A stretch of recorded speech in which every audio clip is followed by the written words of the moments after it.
Welcome to the Lowdown Mortgage Podcast, the show where we dive deep into the topics that directly impact the evolving originator. I'm your host, Connor Bartley. Bam! And today is a big one, guys. This is episode number 100, and joining me is someone who needs no introduction. Let me start with this. All right, he's personally produced over $1 billion and has been consistently ranked among the industry's top originators. A co-founder and CEO of Go Coaching, where he's a catalyst, igniting originators to grow their business in ways that not only scale production volume, but also buy back their time and give them balance in their personal lives. He also throws a pretty incredible event too. And finally, an executive board member of First Home IQ, a nonprofit dedicated to expanding access to financial literacy and online education and home ownership, Amir Syed. Welcome to the Lowdown. Let's go. Let's go, man. Let's go. Amir, I'm excited to have you here. I know a lot of people in the mortgage industry know you today as a phenomenal content creator, a coach, a top producer, all those things. But I think the first chapter of your story is really powerful. And, I don't know if everyone's heard it. And so I want to give you an opportunity. Recently on Facebook, you posted that your family left Iran when you were 5 years old. And as you put it in the post, leaving everything behind without immediate family, no safety net. So before we talk about the success that people see today, what do you want people to understand about where your story actually started? Thank you for that. And dude, congratulations on 100 podcasts, man. Like that's, I don't want to, that's people talk a big game, right? Some start, but very few people get to 100. And for me to be the 100, let's go, man. So I appreciate it. Just shout out to you, Connor. I'm proud of you, bro, man. We go way back. We used to work together too, man. So it's just good to see you, bro, doing your thing. And, I think many people have heard it, but many people have not. So it's timely because right now there's unfortunate things happening in the world where, U.S. and Israel have attacked Iran and just a lot of stuff going on, right? But in 1980 to 1988, Iraq, the neighboring country of Iran, invaded Iran because in 1979, the Shah of Iran was overthrown, and then overnight, the country went back like 2,000 years. It got very religious conservative. And so Saddam Hussein felt Iran was weak because the Shah was not there, so he invaded. So an 8-year war started. 8 years, so 1 million people died in that war, and many of them were Iranians. And so I'm in the capital city of Tehran. So my dad's 27, my mom's 22, and so there's bomb sirens going off. It was just tough, And so my parents were like, we gotta get out of here. And my dad had the guts to be the only one to get up and leave. So we left when I was 5. I was, only child up until I was 13, but we left everybody. So no immediate family, no extended family. We went to London. We couldn't get employment there because we had a distant relative. So I was there for a few months. Moved again to San Francisco because we had a relative there, distant relative, very expensive. My mom couldn't get a job at McDonald's. My dad was like, okay, this is really expensive. San Francisco's always been expensive. London's always been expensive, right? Finally, we ended up in Chicago. So imagine, I have a 4-year-old daughter. You have 2 girls, 15 and 17. Just imagine being 27, your wife is 22, going to a whole other country with a 4-year-old girl. It was very hard for my parents. It was very hard for me. I don't remember, but they say it was hard for me, My dad was a shoe salesperson making $3.75 in 1985 in Chicago. We lived in a 1-bedroom, 500 square foot apartment. We shared a bedroom. My dad ended up going to the car business because I always joke around. Persian people, you're either like rocket scientists, you're running the Uber, right? Like the CEO of Uber is Iranian. You're Patrick Bet-David, from the same town. You're either like a freaking rocket scientist or you're like a hustler, like selling cars. Yeah. There's like no in between, right? Bunch of Persian guys, they all get together, and my dad got in the car business. And so great salesperson, super ethical, man. I got to see it. But I moved around 5, 6 times growing up. English is my second language. I always joke sales is my first language. I'm bilingual, B-U-I lingual, right? But moved around a lot. It was tough growing up, man. I do remember, certainly from the age of 7 to probably 15, I moved school systems a lot. I did terrible in school, struggled. We had a lot of issues financially. I was working on Saturdays as a janitor for an apartment building. And then summers, I was a car porter, vacuuming cars, buffering cars, detailing cars. So high school, senior year, I wasn't graduating. I was in all freshman level classes. I had a 1.7 GPA, 4,000 people in the school. And so that was my first experience with mentorship. One of the main senior guys there really took a liking to me. He had met my parents. He knew I was a good kid. I just was not good in the traditional school system. And he took a liking and he graduated me. That was the same year I went to church for the first time. I was born Muslim. But I was into a lot of trouble. I got to a lot of, bad kids. But Danny Chikazian, I gave him a shout out. He's actually one of the top loan officers at Chase. He's Armenian. I'm Persian. I kind of, assimilated with him. And he says, dude, you're a really good basketball player. He goes, you should come to my church. We have a youth group league. And I'm like, church. I go, are you know, what happens at church? I'm not even like religious. He's like, just trust me. It's laid back. So we go there, and I'll never forget the Sunday school, the youth group Sunday night. Pastor Darren Anderson. We're in this room, Connor, and he's like, I want you guys, I'm going to show you my life. I'm going to spray paint the walls with a timeline of my life. And I'm going to show you the times where I was closest to God and the close times I was not close to God. I'm like, is this guy going to spray paint this room in this church? Right. So he just went, he goes, this is me up into age 12, good boy, going to church, not getting in trouble. Life's good. He goes, and then I wasn't with God. He goes, my life went down. He started explaining it. Then he's like, I went back, and then he's just showing this graphically. And I'm like, this guy is such a badass, man.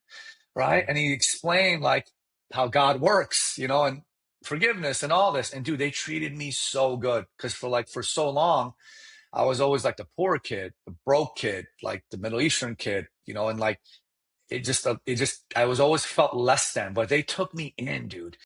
They loved on me and my life started to completely change. And my mom said something. She goes, Amir, in Farsi, my native language, we have a lot of sayings, right? Because, Farsi is one of the oldest languages. We take a lot of pride, like the greatest poet of all time is Rumi. My mom said, you can't put a white glove in dirt and expect it to turn white. White glove is going to turn dirty. And what that meant is, you're a good kid, Amir, but you're hanging out with all these bad kids. You're not going to change them to be good. She goes, whatever's happening with you at this church, we're not religious. Like, we keep going because you are completely turning it around, man. So two things happen is the youth pastor at the church, and then my gentleman in high school, a couple people seeing, great things in you. And I remember reading the book of Proverbs. You and I were talking about, offline, favorite book. And I just started reading the book of Proverbs, and I'm like, this is unbelievable. First of all, it's one of the greatest underrated business books of all time. So I read a passage past Proverbs 27:17, as iron sharpens iron, so one person sharpens another. I realized my whole life had changed. Anytime someone believed in me and actually poured into me and told me what to do, I do really well if you just like tell me what to do. And I know you're successful because I like success, in the business world. So, dude, I went to college for 2 years. I hated it. Met a kid that was an account executive at a bank that started coming into class at DePaul, where I was going in Chicago. Started coming in class with a suit and tie, Connor. And I'm like, why are you wearing a suit and tie, Ed? And he was Turkish. He goes, I'm an account executive at World Savings Bank. I said, World Savings Bank? There's a bank for the world? He goes, no, dude. He goes, it's a bank. I work with mortgage brokers. And I'm like, dude, that's too complicated. He goes, you would kill it. I go, dude, I don't know anything about finance. I hate math. He goes, it's all about people. He goes, it's a people business. So he said, there's a new brokerage. Let me put you on. He goes, there are two guys that left AmeriQuest. These guys are the two top telemarketers in the country at AmeriQuest. He goes, they're looking for young hustlers to come in because it was a refi boom in 2003. I said, dude, put me on. So I talked to my dad. He had the family business. I said, do you mind if I go do this? He goes, you have to work for someone, son, to be a great leader. You can't work for me forever. You had a small business. So I go for the interview. I take Persian food with me, and to get the interview. Long story longer, right? Because I've said this story so many times, but long story longer, Connor, where the fun happened here is Danny Chikazian's uncle is a former CEO of a Fortune 500 company. My best friend, Danny, that brought me to church. His uncle is a very famous man in Chicago business. Famous man. He's on the board of 22 different companies now. I asked Danny, I said, do you mind if I get some time with your Uncle Dennis at his home so he can mentor me? I never had a fear of asking. So being shy is expensive. I never have a fear since I was young because I'm just kind of smart, stupid. I don't like think what people will think. I just ask, and you'll be shocked how many people will help, right? So I went to his house. He lives in a $15 million home, right? 20-car garage, the most humble man in the world. I will never forget till this day. We're sitting on his couch and he said, Amir, I'm on the board of Kellogg University, Northwestern University. I'm on the board of University of Chicago, Booth. I'm on the board and I'm an adjunct professor. This guy's like really successful. I still talk to him to this day. We're sitting down. He says, I can write you a letter of recommendation to both those schools. I got the golden ticket and I heard amazing things from my mom because Danny's grandma was his mom and she loved me, right? And he knew I was a good kid. But he goes, I don't think you even finished college. I said, what? I said, this guy in this badass house telling me I don't need to go to college? Like, I love the way he thought. Yeah, yeah. Because it was like, you're a good Persian boy, or you sucked in high school, or you're going to be a doctor, go to college, make something of yourself, right? This guy's like, dude, you don't need to go to college. I'm like, what? He goes, you know who the highest paid people in my company are? It was an insurance company, okay? Fortune 500. I won't mention the name. And I said, well, he goes, it's my executives and my salespeople. I said, salespeople? I said, what? He goes, dude, sales makes the world go round. You know what he was saying, right? Obviously, God makes the world Yeah, go round. yeah. But I said, what? He goes, you should get into sales, get into high ticket sales. I said, what's high ticket sales? He goes, where you can make an average order value of over 4,000 to 5,000 per thing. He's like, don't do small ticket. He goes, do big ticket. So I prayed. God brought me, Ed, got me in this mortgage company. So I went for this interview and I said, Kevin Taylor was my boss at the time. I said, what am I going to do? He says, you're going to be cold calling homeowners off the phone book. And you're going to be asking them if they have a mortgage, what interest rate they have, get their information, get their social security number, give it to the top guy in the office. He's going to flex the credit. It's old school days. And he's going to go sell it. I said, do these people know I'm calling? He goes, they have no idea. I said, okay. He goes, are you scared of the phone? And my answer to him was, and if anyone ever hears Kevin Taylor's name and sees him, I said, is the phone a cactus? Is it going to prick me? And he burst out laughing. He goes, no. I said, man, I just need to get out of my house. I'm living at home with mom and dad. Put me on, right? So I'm going in and I'm like, dude, my first day, Connor, I went home. I cried in my bedroom. It was the hardest thing I ever did. I'm like, this is the hardest thing. But guess what? I mastered the perfect 30-second pitch. I mastered tonality. I learned to say, hi, how are you? In 20 different languages in perfect enunciation. Because I said Chicago is a very diverse town. I can pretty quickly tell based on the last name if they're Greek, if they're Nigerian, Spanish. I'll hear an accent. I'm going to speak their language and I'm going to figure out how to emotionally charge the first 10, 15 seconds to have them know that I'm here to support them. I use scarcity, exclusivity, always ethical, right? I got so good with the phone sale. It was the greatest skill I ever learned. I was embarrassed and ashamed that all my friends were going to these big schools. But guess what? I started to make at 28, 29, 30 years old in 1 month what they were making in a year. And I had no college degree. And I realized in that moment, selling is the most important critical skill in life, right? I'm a broke immigrant kid, don't speak English, but I went, had a couple people believe in me, learned high ticket sales, mastered, kung fu, right? Kicking Yeah. ass like a Well, black belt, right? So and along the way, I mean, what I sorry, keep man. I hearing. think I went really long there. Hopefully it wasn't too It's long. all good, man. It's all good. It's all important. And along the way, though, what I keep hearing is that you kept ending up in the right rooms. You kept ending up around the right people. And that's a theme that comes up a lot on the lowdown. Just talking with top producers, people who are trying to figure out how to grow their business. There's usually a turning point that occurs when they get in the right room. Sometimes it's going into coaching. Sometimes it's getting around the right people in their branch. Sometimes it's how they get brought up in the business and they start at a high performing branch, assisting a top performer, and they just learn the way. Why is it so important to be around the right people? Like, what can somebody who's in the wrong situation do to get into those rooms? Harvard Business School or Harvard Business or Harvard, one of them, did a study. It's famous. Everybody that's listening to this and go to ChatGPT, Claude, and corroborate it. They did a study about what's the number one indicator of success or what is the one way, and they said it's your reference group.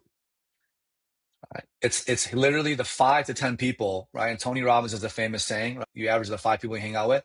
Your reference group makes them is the number one indicator to your success. You're with a bunch of people that make 50 grand a year, you'll be the sixth person to make 50 grand a year. Right. So like one Friday of every month, I have an incredible network now, Connor, of entrepreneurs that are in different businesses. The first Friday of every month at 4 p.m. Eastern, I have a call with someone He makes 30 million a year. At the end of every call, the feeling I have in my IQ, my EQ is unbelievable. I have this time with him. I just level up every 30 days because I prepare for it. I bring some questions. He asks me some questions, in my world about, funnel systems and all that. And it's a great symbiotic relationship, but it's unbelievable, how I basically level up. So I think, what does this mean in the mortgage business? I always believe it's 3 C's, bro. It's coaching, community, and it's your company. First and foremost, everyone talks about climbing the ladder. Before you climb the ladder, you gotta make sure it's on the right wall. You understand? So and this is where I crack up, like brokers are better, or like dude, that's the beauty of our industry, bro. It's the beauty of our country. It's diverse. You follow? Like, I live in Miami. I lived in Chicago for 35 years. Like, if people say, why are you living in Miami? I'm like, dude, that's because I like Miami. Like, where are you living? Fort Worth? That's good for you. Thank God we have all this selection. Like, that's a beautiful thing, right? Like, you have to figure out where you are in your business, what you need in the foreseeable future, and make sure the company values, company peers. If you want to do 50 mil, be at a place where people are doing 50 to 100 million, right? So you have to first be at the right company. Industry is very hard. If the company dynamics and ecosystem does not match what you're looking to aspire to, it's going to be very difficult. Okay. You'll make some mistakes. It's all good. The second thing is your community, right? Like, go to events, like you got to go to 2 events. So in 2012, I was down and out. I was working 7 days a week. And I was broken physically, emotionally, mentally, spiritually in my PEMS, right?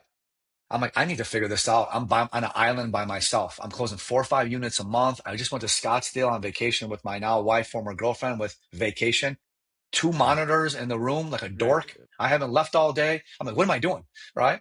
So someone's like, think and grow rich by Napoleon Hill. I open it up. It talked about principle number 9 was the mastermind. I'm like, the mastermind. I Googled it, the mastermind summit, right? In Vegas, 2012. I go there. All these guys are coming on stage, successful. I'm around successful people. I'm like, oh my gosh, I need to be around these people. So I saw one guy speak. He talked about how to make $1 million in a year in 40 hours a week. And it was so tactical, no fluff. Some people in our industry are truly successful. A few percent of those successful people have the heart to want to share. Even fewer have the ability through their mouth to be able to transfer what they know. Very few people have that. So this guy on stage, Todd Screama, one of my greatest mentors to this day, broke down exactly how to do it. I said, oh my gosh, I'm born again mortgage ghost. Holy Ghost just hit me. So I joined his coaching program, and I was around a lot of great LOs. I always say this, right? When you were around people that are making 100,000 a year, they have $100,000 a year problems, 100,000 a year aspirations, $100,000 a year vacations, $100,000 a year taxes. Nothing wrong. Remember, I came from nothing. You understand? But if you want to make $1 million a year, that's good for you. You need to be around people that are making $1 million a year. Right. You want to make 50 million? Be around 50. Find out where they hang out. Like, we love Ben Hardy. Ben Hardy has a science of scaling, mastermind, right? So I think a couple $1,000 a month, but whoever's investing a couple thousand, that's who's going to be in that room. You follow? Mm-hmm. So you got to be around successful people, dude. And sometimes you got to stretch yourself, because it takes one conversation with one person and you never know what happens. So coaching, community, and company.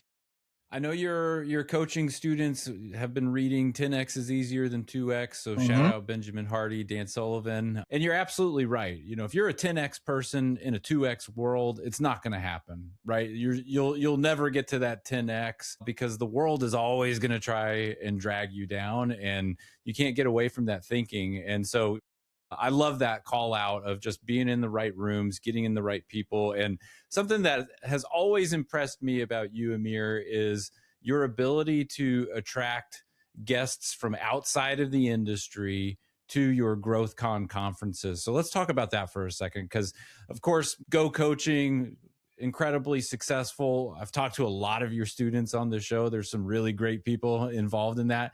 But I had the pleasure, you were able to invite me out to GrowthCon when it was in Fort Worth back in October of 2024. first time I was ever introduced to Jason Fladlien, Yasser Mm, Khan, some great speakers. And now this year you've got Ben Hardy, you've got Chris Voss, you've had Laura Acosta on stage. Like, how do you yeah, get these guests? And yeah. how do you bring these people? And why do you think it's so important to bring people from outside of mortgage circles into this world?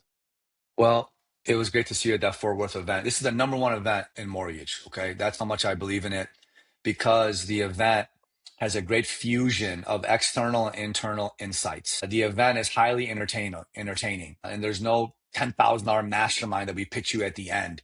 It's an incredible, just diverse fusion. And so, how do I know these authors? Going back to what we talked about a few minutes back, being shy is expensive.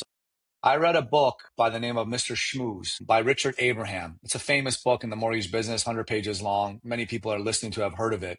And when I went to the back of the book, I was like, oh, this is the author. I went to LinkedIn, and he used to work for a development company in Chicago, but he lives in Austin now. And I hope people listening don't do this because it'll annoy the author. Like, just be smart about this. But I said, I really love this book, right? I said, I'm going to just call him because I'm just going to Google his number. And I'm going to call. Left a message. He called me back. And he goes, wow, great to meet you. I'm like, man, I really loved your book. And I said, I said, where do you live? He goes, I live in Austin. I go, would you meet me for like coffee? He goes, yeah, meet me at the Four Seasons in Austin. This is like 10 years ago. Till this day, Richard Abraham was my friend. I read Never Hire a Bad Salesperson Again by Dr. Chris Kroner. He spoke at our last Growth Con. Same thing. I'm like, this guy's on Wacker Drive in Chicago, reached out. He met me. He's my friend now. Doesn't happen all the time, right? But I think we think these authors are untouchable, right? They're not. If you really enjoy it, find a way that you can reach out to them. Some of the bigger names are hard. I emailed Chris Voss. I found his email. He emailed me back. He's like, hey, Amir, it's Chris. I'm like, Chris Voss? Wow. I'm like, hey, would you think about speaking at my event? He goes, yeah, this is my fee. I'm like, okay, now I have an idea. So I think, first of all, read the right books, check the acknowledgement section, check to see where the author is at, follow them on social, give them a shout out on social, send them a DM, send them a voice note DM. You just don't know, right? Praise them. You don't know this world, right? So why do we bring outside speakers? So GrowthCon is a 2-day event. The next one's May 6th and 7th in Chicago, my hometown. And so there is 7 or 8 keynote speakers, give or take, and then lots of breakout sessions with my coaches teaching subject matter expertise. Here's the reason why I bring outside speakers. There's something magical that happens when you can step out of your industry and see what other people are doing and talking about. So when you come back in, everything in the mortgage business, unfortunately, is almost like an echo chamber, right? You're just like stuck in this bottle, right? But when you can go out and say, wow, Ben Hardy talks about science of scaling. Here's his opinion on this. Man, that I can take that and really, what a great perspective. Growing up, I'm Persian. I got a lot of Persian rugs in my house growing up. Persian rugs. We have Persian cats, Persian rugs. That's what we're known for, right? When you look at a Persian rug, from one side, it's completely different than the other side. And my mom used to always say, God bless my mom, right? She goes, that's life, Amir. Life is all about perspective. You have to look at it from different parts. It's like a rug in a Persian accent. You've got to understand the mortgage business from other viewpoints of other entrepreneurs. Now, Connor, I'm in some mega masterminds that cost 6 figures a year. That's the level I'm at. Okay. I'm not bragging, but I'm leveling up. I want to be around different people, right? So I go to these masterminds. I teach them. They teach me. You understand? So it's like there's things we do in the mortgage business that people can learn in other industries. You just gives you a fresh perspective. Everybody should attend one event a year that's entrepreneurial that has nothing to do with mortgage. Yeah. Everybody should attend one mortgage event minimum that has everything to do with mortgage. I think it should be GrowthCon.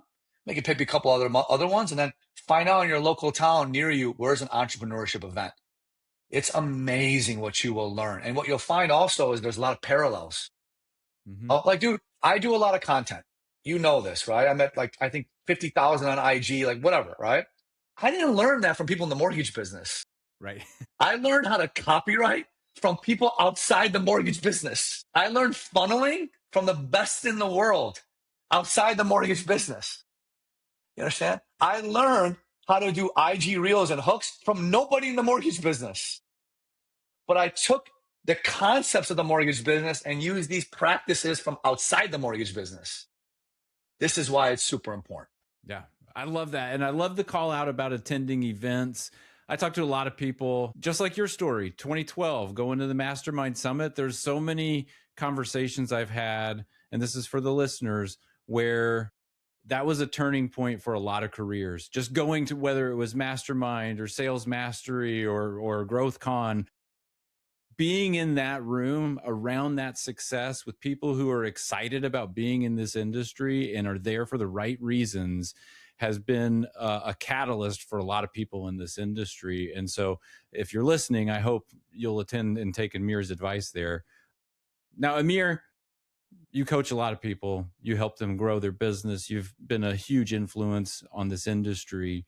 If I'm a loan officer today and I'm, stuck around 5 to 8 loans a month and I'm, burning the candle at both ends, what's your advice to a guy like me? Like, how do I get unstuck and how do I grow? Well, you're about to break out, but you're in the most difficult stage of your career because you sheer willed yourself to 5 to 6 to 7, 8 loans. That 5 to 8 loan mark is like having a 10 handicap in golf. If anyone's listening to this as a golfer, it's the most excruciating handicap.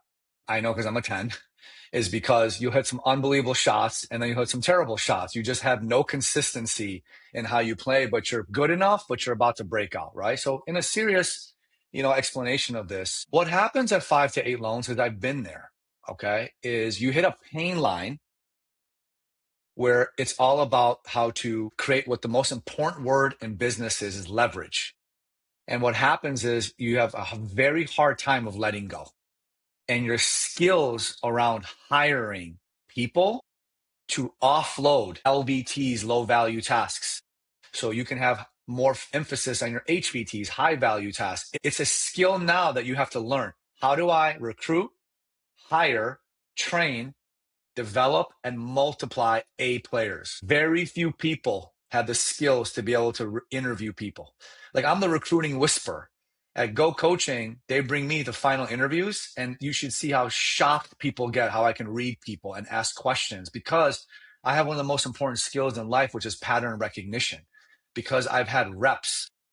Quantity time finds quality time. You have to do tons of reps first. And then I read Who Not How, Top Grading by Brad Smart, Never Hire a Bad Salesperson. So in those seasons of me struggling hiring, I read all the hiring books and got really good at interviewing, right? So you have to first know, I need to get over this limiting belief. I can't afford it. It costs too much money. I have to do everything. I can do it better than that person. What are they going to do? That's your glass ceiling. The first hire has to be what I believe is the second most important hire in your life. The first one is your life partner. That's the greatest 10 extra anyone can have. Some of you listening to this, you've had probably a practice marriage, maybe been divorced before, you understand, but when you find that beautiful life partner, life changes. Your second hire is your loan partner number 2. This is a licensed loan officer assistant, a licensed loan processor with a personality. Very few people know how to interview for this person. I have a whole 10 steps to A players, exactly what you have them do before the interview, what questions you ask them on the interview, what assignment you give them at the end of the interview to send you that will show you if they took notes, can they articulate themselves, do they get it on time? You test them throughout the interview. Then what they do, most people, once they get this right person, Connor, they don't pay them the right way. They pay them peanuts, so they get monkeys. Right? They give them low salary, high basis points. If you're listening to this, you're an amateur. If you're paying your loan partner 2 basis points, I don't care what you say, because that's how confident I am in this statement. I have hired and fired more people than you. And I'm saying a blanket statement. That's me going all in blindly on the poker table, knowing that I'm going to bust your chips. Anyone you listening here, I guarantee if you have a loan partner or 2 and you're paying low salary, high basis points, you're an amateur, because that's how amateurs pay. Right? You got to give strong salaries, because when you pay basis points and the market booms, you're overpaying them. And when the market corrects, no one wants to go to Frontier coach after they sat first class in Etihad Airways. They're not going to be used to that pay anymore, and they're going to leave you for a good salary, right? So I think at the end of the day, your 5 to 8 loans, something's going to happen. you're going to either end up getting depressed, divorced, have a bad diet, or you're going to burn out, and it's going to come the cost of your personal life. And at the end of the day, let go, man. Dude, if you're in the mortgage business over 10 years and you're still checking your emails, you're still onboarding leads, you're still structuring pre-apps, you're still working weekends updating pre-approvals, you are doing it backwards, my man. Yeah. It's my You're belief doing too it that backwards. if you're doing all of that and if you're waiting for your company to hire that person for you, then you don't believe that the light's going to turn on after you hire them anyway, right? I don't. I think if you're hesitating to make that hire, then you don't believe that the production's going to go up. I think the people that are willing to take that leap are ready for it. And so, yeah, thanks for that. Now, there's a lot of talk in the industry about just new innovation. Of course, AI is everywhere. We're hearing about it. There's articles about companies underwriting a file in 47 seconds or whatever it is. So and I know you talk about the roaring 20s and all that, but what are you thinking Uh-huh. about the 30s? Like where are we headed as an industry right Well, I put a green screen video up about 24 hours ago about the headlines of Better collaborating with ChatGPT to have Tin Man, now? their Mm-hmm. internal app that basically augments and supercharges the LO to analyze deals up front. The 47-second things kind of cracked me up because I think that was just a hyperbolic headline, right? But Mm-hmm. hey, it worked. And so I dug deep into it, Connor. I'm really fascinated by it. And so here's my prediction. I think the 20s, my concept around it is like the last loan officers, what the thriving loan officer in the 2030s is going to look like, because we've never seen technology proliferate in this manner. So back in the early 2000s, we were using fax machines. And then, 1995 DU came out. So it freaked a bunch of people out in the late 90s to use DU. Oh my gosh, like it's going to put the underwriters out of job. Like everyone freaked out when DU came out, right? Which is so ahead of its time, because DU is kind of like a MySpace of AI, if you will, right? Like, I mean, in so many ways, right? It automated things. Then you have fax machines. Then it went paperless. People freaked out. I'll never forget in 2000, everyone's freaking out over paperless. No, I don't want to do that. I want to overnight. Everyone freaks out, right? Then what happened? Technology continued to proliferate, right? And AI, when you think about it, I think it's another echo chamber. So Better basically came out with this, but I'm very excited for the future. Here's why.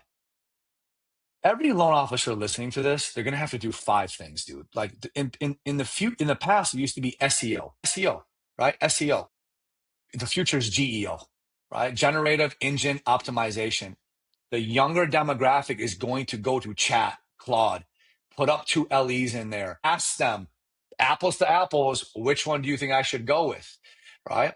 How you're going to get indexed on Geo, all of you should use not your own Claude account if you've been using it, or AI, because it knows you. Ask it, who's the number one loan officer in my market? If you're not popping up, it's a problem. You got to get great Google reviews. You got to start having a YouTube presence, because AI cites video creation heavily.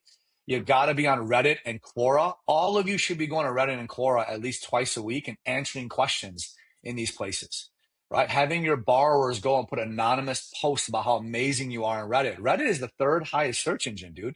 YouTube, Google, Reddit, Quora. Like, people don't realize this. All of you should think about writing a book.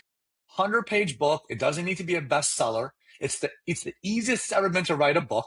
Write a book, put it on Amazon, have your borrowers, instead of putting Google reviews, say, would you mind going to Amazon and writing me a 5-star review, right? So this is the things that you have to start doing to really do well. Now, AI, what's going to happen 100% is systems will come out that will allow you to take a lead, structure the loan up front in half the time. You don't need a loan officer assistant. You might have one, right? But they'll just be there to do intermediary communication. But all the stuff you're doing in structuring loans, do it in 5 years at the most.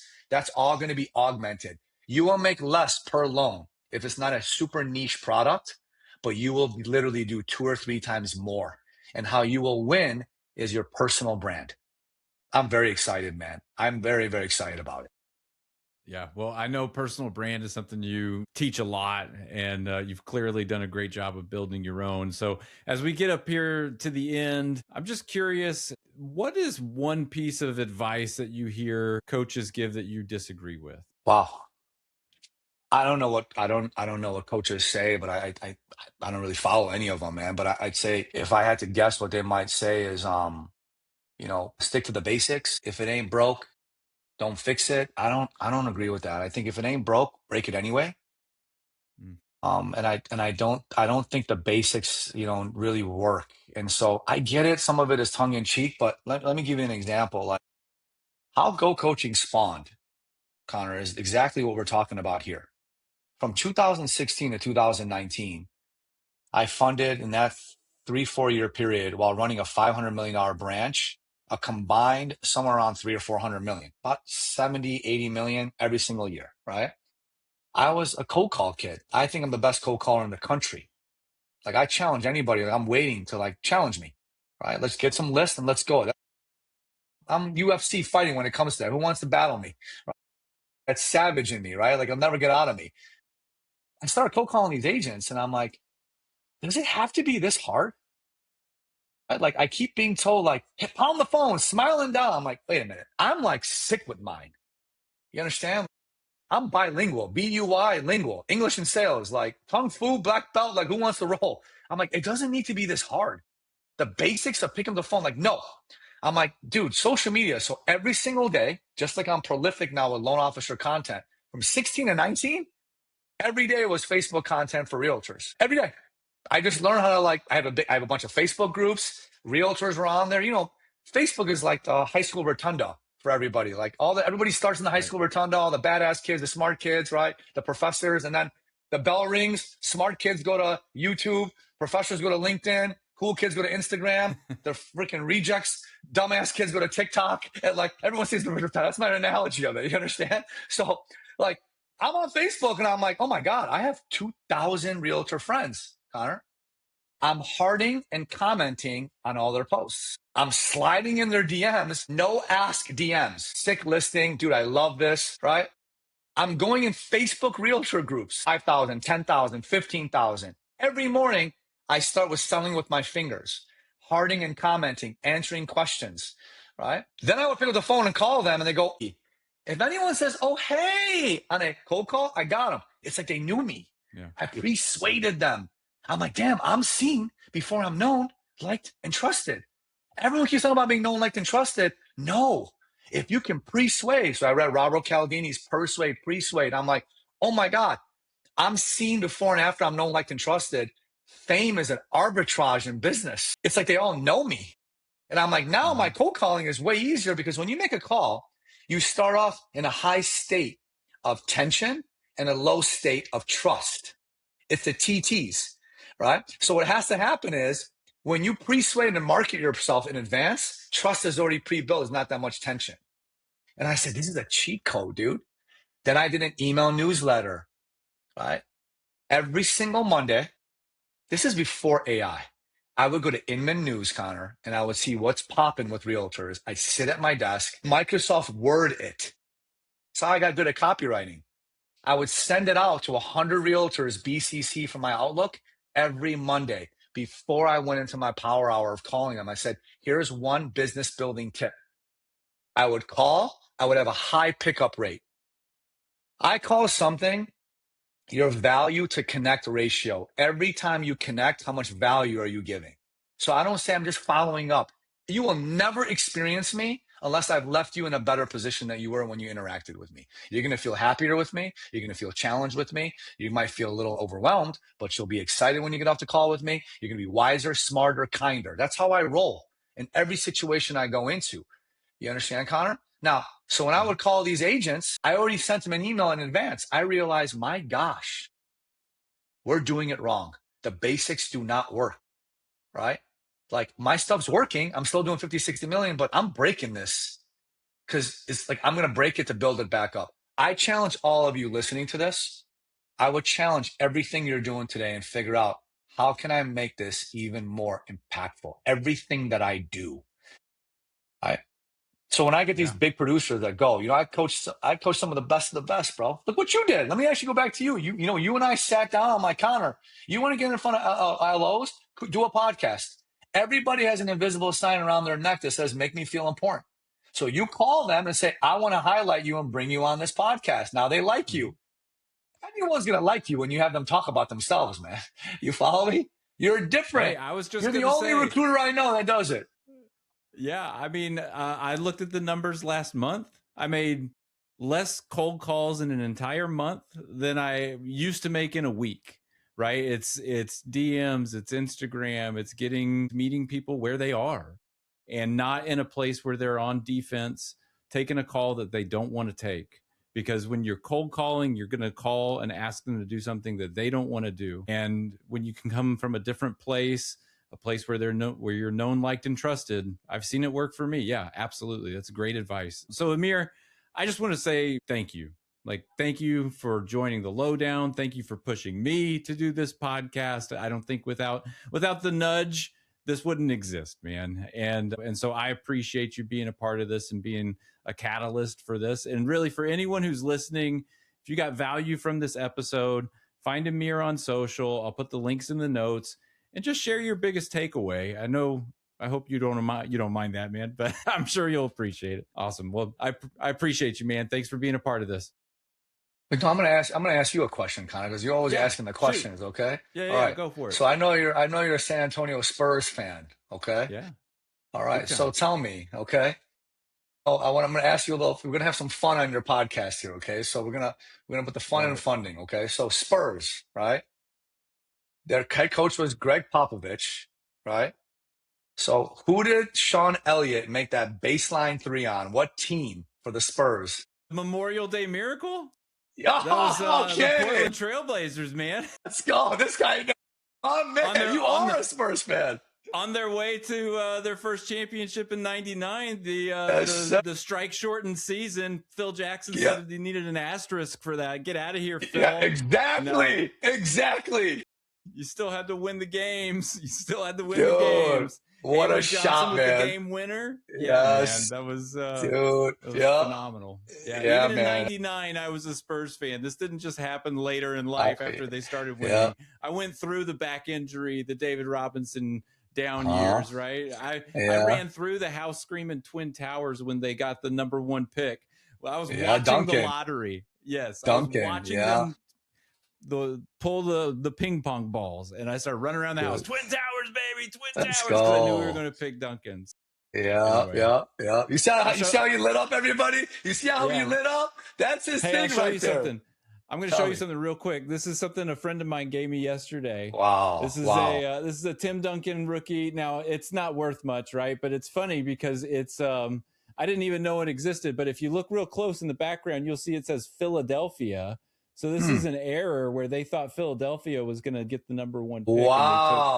And they made the card on the back. It says something like, a year after drafting Allen Iverson, the 76ers, shore up their much needed physical presence in the middle by drafting Tim Duncan. Never happened. Oof. Never happened. Now imagine if it did, but never happened. And we've got 5 championships. So. Yeah, man. Let's go, man. Let's go. Dude, thank you for having me on, man. And I'm so happy that you actually did something. If anyone's going to learn this here, what they learn is Connor took the leap.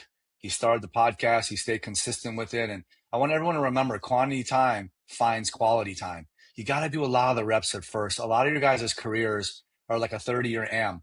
You just got to make the payments, and there's a lot of interest at the beginning, with a little bit of a principle. But coaching in the right company gets you on a 10-year AM, right? Every payment you have to make every month. The bank doesn't care if you're sick. They want their payment, right? And so you got to just show up no matter what mood you're in, make the payment. But being around the right people and being in the right company will have you have a 30-year AM be a 10-year AM. You'll do the reps, but they're going to be a lot more qualitative because you'll see other people around you, having the success that you can have. That's the fastest shortcut for you, is see someone else that's doing it. All of you listening to this have greatness in you. God does not make junk, man. You all have greatness in you. Be around greatness and never compare yourself. We all know the famous quote from Teddy Roosevelt, right? Their comparison is a distraction too. So you all have greatness. I see great things for the future, you guys. Go out there, get a big audience, take great care of them, learn sales, master marketing. And if I hopefully see you out and about, give me a big hug or DM me on social. Let's go. Thanks, brother.